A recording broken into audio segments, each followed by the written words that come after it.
Another video on this potato bread that I had a go at making. So I want us to have another go at making potato bread. So how do we describe this? Yeah, so potato is sometimes used to bulk out bread, but I kind of calculated that you're not really bulking out the bread with potato. All you're really doing is taking the water that's in the potato and using that as the water in the bread. Essentially, all you're really, for all potato that you can add into bread, all you're really adding is like 20 or 30 grams worth of potato flour, and the rest of the potatoes that you're adding is just water, which you can't.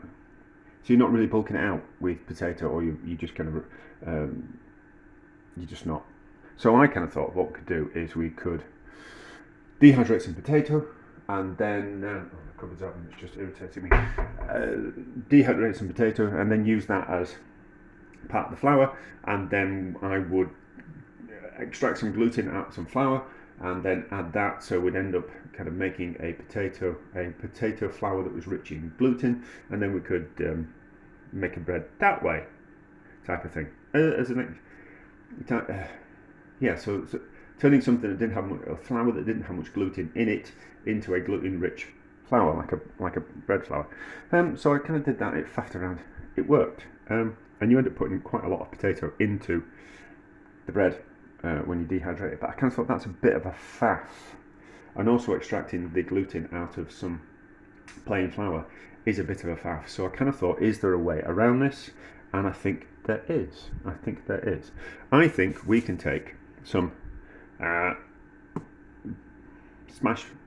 bachelor smash. We just, in the UK, you just know it is. Well, it's instant mashed potato. It says it on the packet there. But we just kind of know it's smash in the UK, and it's just add water to potato and it makes instant mashed potatoes.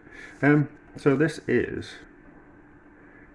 most of it's just potato. There's potato salt, emulsifier, some fatty acids, stabilizer, probably an anti-caking agent, and the sodium by something or other. There'll be a little bit of some kind of preservative in there, so I kind of thought we'll use that as a potato base, as the dehydrated potato, and then we'll. I actually bought some of this Vital Wheat Gluten, which should do the job of the gluten that I extracted out of some flour. I've got something on the back of the stove that I just need to give it a bit of stir, because I'm always doing two things at once, as well as breathing. So I kind of thought what we'll be able to do is we'll be able to make a flour out of this and that and some bread flour as well, and then use some sourdough starter. And then also, what I did was I cooked some potatoes, I mashed them up, and then I froze them without the cooking water, and then froze them, defrosted them, and then squeezed the excess liquid out of the defrosted potatoes, and we ended up with a potato which is still wet, but not as much water in it, which is that.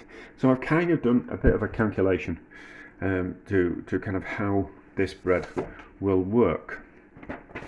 So what we'll do is we'll take 160 grams of the smash, and then we'll add 140 grams worth of the gluten. We'll add 300 grams of bread flour, because we're doing a sourdough bread, and we need to, if we're using a sourdough starter, we need to have some wheat flour in there, because that's what the sourdough starter feeds on.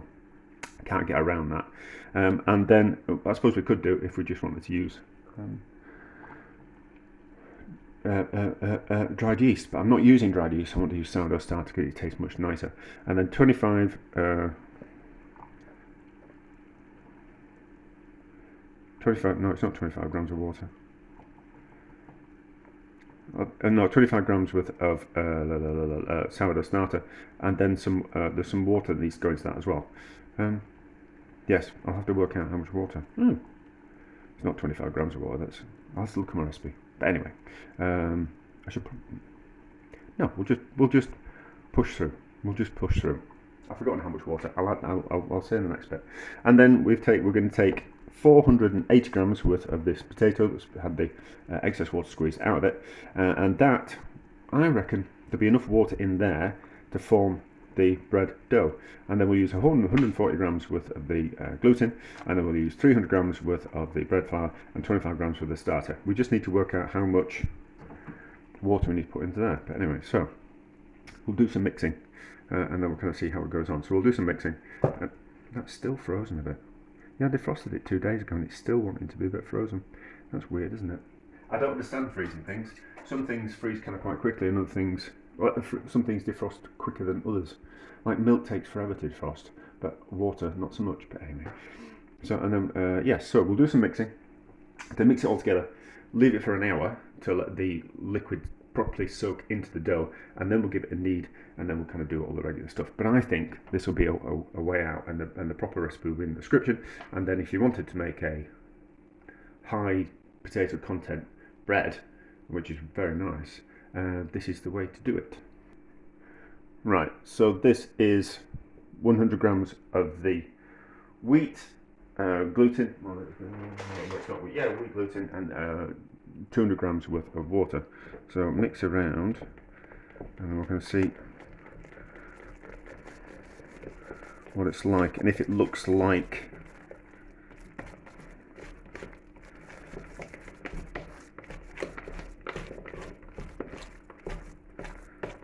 the gluten that I made.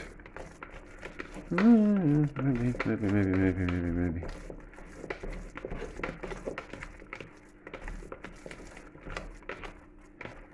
Maybe. Yeah, that's about right. That was a good guess, wasn't it?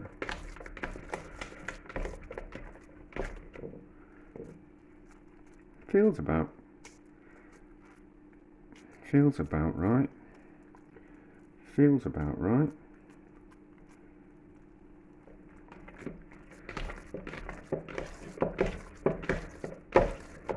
Feels about right.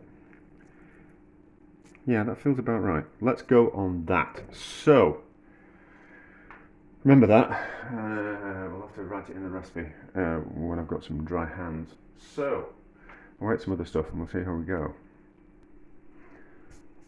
Right, so we have 160 grams worth of the smash, 140 grams of the gluten that we mixed up with water.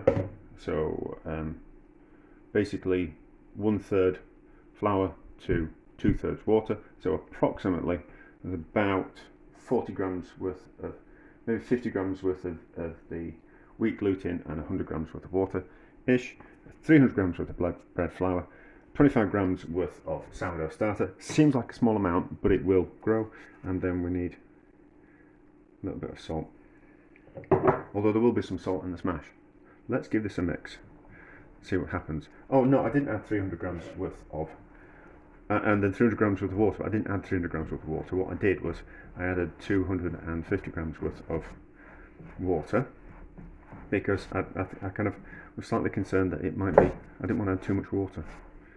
But we'll see, kind of see how we go. So it looked like a dry mass for quite a while, until, but it takes, just because it's a dry mass now doesn't mean that after a bit of kneading and everything mixing together that it won't just form into a better kind of dough. I did want this to be a shorter video. I just think we'd be able to buy some ingredients, whack them together and make like an easy potato bread. But no, I don't think there's going to be any such thing as an easy potato bread. So I can feel that there's some bits in there that are wetter than others, so hopefully, I think it's probably going to need that other 50 grams worth of water. I think it's going to need that 50 grams worth of water. Let's just risk it for a biscuit. If the dough's a little bit too wet, it doesn't matter, we can still make bread out of it. It just won't have that nice sourdough spring with the loaf. So when you get that nice split on the top of the sourdough, it's because it's a drier dough. Like the really wet doughs, you don't get that nice spring on them. Well, I don't anyway. It's a different type of technique of mixing it all together. So you don't get that nice split on the top of the dough where it kind of folds over. You need to put less, if you want a more impressive split in the top of your dough. You need to use less liquid in your dough. Certainly if you're kneading the dough or you're mixing it on the machine, rather than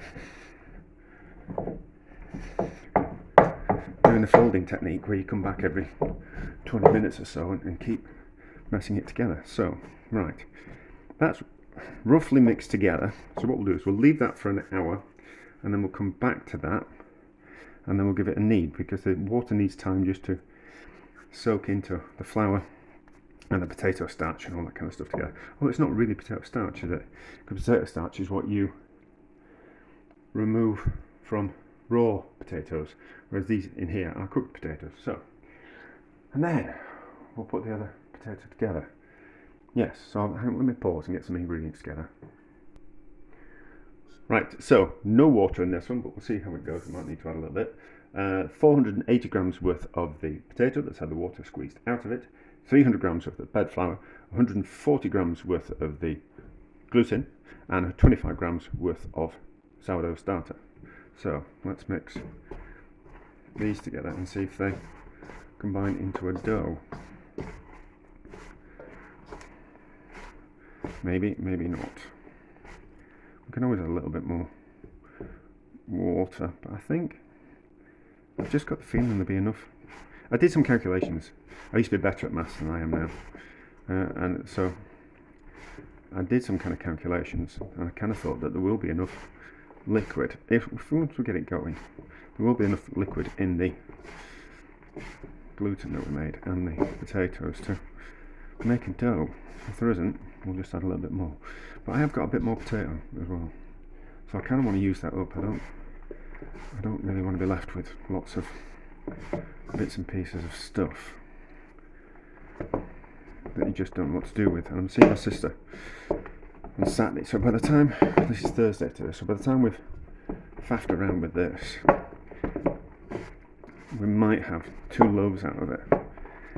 But I'll just, whatever potato I've got, I'll just kind of make up the ratios and kind of add that to it. But it's kind of forming a dough. It's not dry.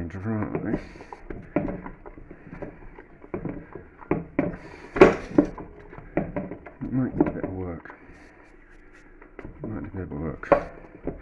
And a bit high up to be doing this, actually, on the top of the cooker, which is probably not ideal. Nothing is ideal, is it? Nothing's ever perfect. You always end up having to make do with what we've got. But that kind of shows that we've got ingenuity and resilience, which are very important in life. You know, just because you haven't got all the things you need doesn't mean you can't still get the results that you want. Improvise. See, that's not so bad. It feels quite firm now, but it'll loosen up once all the water's completely soaked into the rest of the ingredients. So get it all off my hands. The only problem with doing this, like you kind of flour and things is abrasive, so you end up with lovely soft hands, but lots of dead skin goes into your pastries and your doughs and things. Actually, that's softening up, so I think that'll be okay. So we'll leave that for an hour. We'll go and do another couple of jobs around the house, and we'll see what it's like when we come back and do a bit of kneading, etc. Right, so that's a little bit dry. I think it needs another 25 grams worth of water, although when I say another 25 grams of water, we didn't actually put any water in, did we? So it just needs a bit more water just to make it a little bit more malleable. It's a bit of a rough dough at the moment, but 10 minutes of kneading will sort that out once we get it going. So I think 25 grams will soften it up. We can always add a little bit more. I don't think another 25 grams is a good idea. Maybe it is. It's not sticky, is it? Let's put another 25 grams in. Let's put in another 25 grams. It just feels a little bit tough. So another 25 grams, and we'll mix that in. This one made with the smash feels a bit sticky, so I think that one's going to be okay. Once we give it a proper knead for 10 minutes, I think that one will be okay. So it should be okay. Maybe that's a little bit too much. No, it'll be fine. It'll be fine. We'll get there. We'll get there. I'm sure it'll work itself out in the end. Although my only concern is it's not going to be like a proper recipe, which I know. I like a proper recipe online. I like this amount of this and this amount of this and this amount of this, and do this to it, do that to it, bake it at this, and this works. I like those type of recipes, because then once we've got something right, then we can go off and have a play around and change the quantities of things. But we need a good recipe to start off with, and then we can adapt it later on. I think that's going to be okay. Yeah, so another 50 grams worth of water just to loosen up that dough. Right, so I'll knead that, and then we'll be back. Right, I kneaded the dough, and then I've let it rise, and we have a risen dough. It's certainly doubled in size. So this is the one made with the smash. Let's just have a look at it. It's a bit tacky. It's a bit tacky. Could probably do with a bit more flour in it, but it certainly worked. It certainly worked. There's that. So we know that the preserving agents in smash don't kill the yeast that's in the sourdough starter. And then this is the frozen potato one. So I added the extra potato to it and the other ingredients. So I weighed the potato and then compensated with more sourdough starter and more flour and more water type thing, and add a bit more water. But that's nicely risen as well. So what I'm going to do is I'm going to put them in the fridge just to cool down a bit, and then we'll shape them into a dough just in the fridge for an hour just to cool it down, and then what we'll do is that will slow down the fermenting process, and then we'll get a slower ferment, and we'll kind of get like a nicer flavour, because it's going to a slower fermentation gives you a better flavour, in my opinion, and also it's more controllable. So if we put it in the fridge and we leave it in if we were to leave it at room temperature and a bread proves in an hour, we have to be here in that hour's time.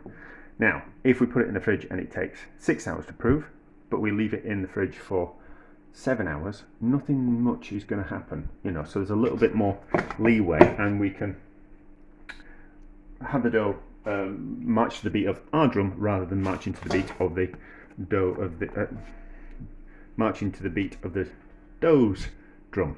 So in the fridge, cool down for an hour or so, and then we'll shape the dough. I'll show you how to do it, or how I do it, and then we'll put it in some proving baskets and we'll let it ferment overnight, and then probably proving for about 15 hours, something like that, and then we'll bake it tomorrow and we'll see how it turns out. Right, let's form this dough. So this is the frozen potato one. I don't think it's going to become quite smooth.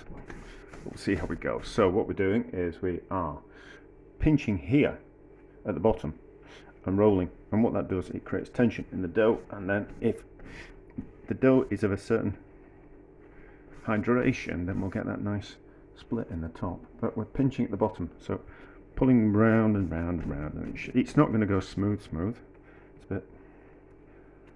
It's not going to go smooth because it's the potato is not fine, so it's not as if it's been ground really fine, like 00 flour is really fine, whereas a lot finer than normal flour, and then potato is not as fine as normal flour, so it's always going to be a bit bumpy and ridgy, but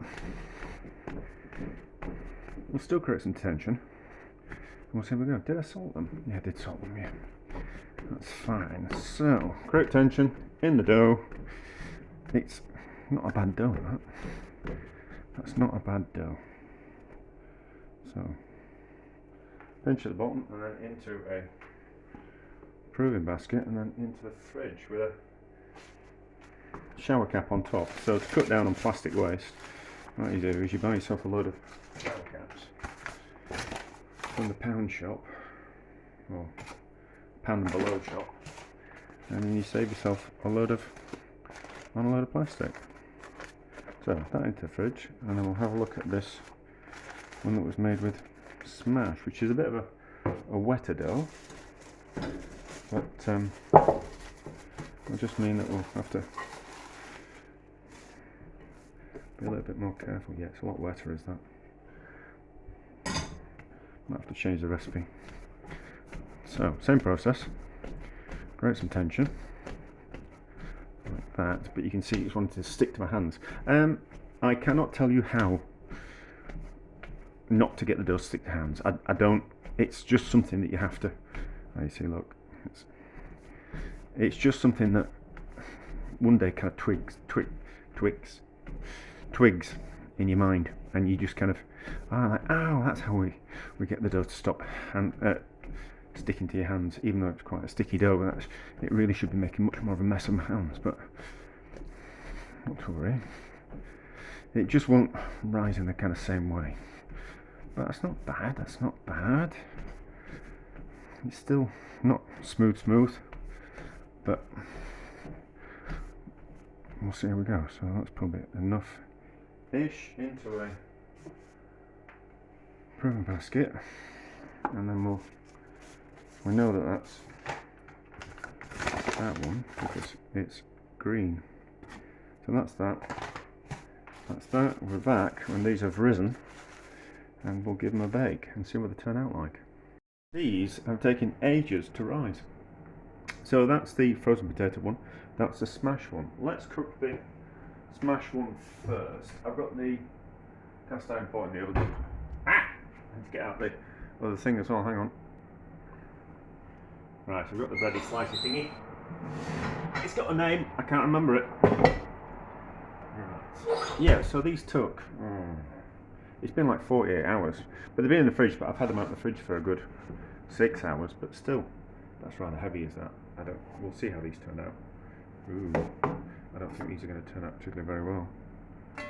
But, we'll see how we go.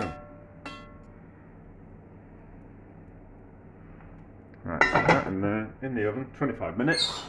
We'll see how they turn out. Right, let's have a look. It smells like bread. We'll see if it is bread. Oh, that's not good, is it? That's not good. Oh, it's heavy as well. That hasn't worked. How about this one? How about that one? 25 minutes, and we'll see how we go. This one, I haven't got high hopes. No, that hasn't risen particularly very well. Bloody hell, that's heavy. That is heavy. Next one, I've got another one going. Why haven't they risen? Don't know. But we'll put this next one in, and then we'll have a carve into them, and we're going to see what's going on. Right, let's cut into these big old lumps straight in half, and then we can have a look at what it's like inside. Yeah, it's really dense, is that? It's really dense and heavy. I don't know, maybe putting it in the fridge was to prove a mistake. It's got that nice split on the top though. I'd be proud of that if it wasn't such a lump. And what about this one? It just feels underproved, but it wasn't going to prove any more than it already had. Oh yeah, that's really wet on the inside. I mean, it's cooked, it's just really wet. Interesting. Don't know what went wrong there. Yeah, that's the other one. Okay. How's it taste?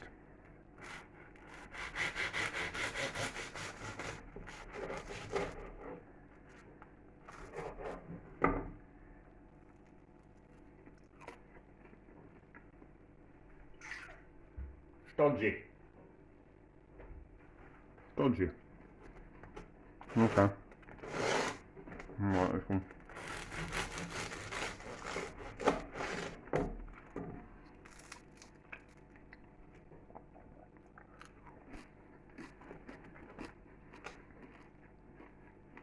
Well, that's not bad. Well, that's not bad. So, why did it work before? And why did it not work this time? I don't know. Maybe it's because I properly dried it out. I dried the bread out, so not the potato out. So I've turned it into a powder. Maybe that's the secret of it. I don't know. I'll have a think. We might do it again. But drying out the potato seems such like a faff. So, not a success. Ooh, that means it's a failure. But anyway, there's no real failures because we live and learn, don't we? And I always kind of think if something goes right, great. But the interesting thing is when it fails, isn't it? Because I would kind of then want to know why it's failed and how can we do it differently next time to make it a success. So there we go.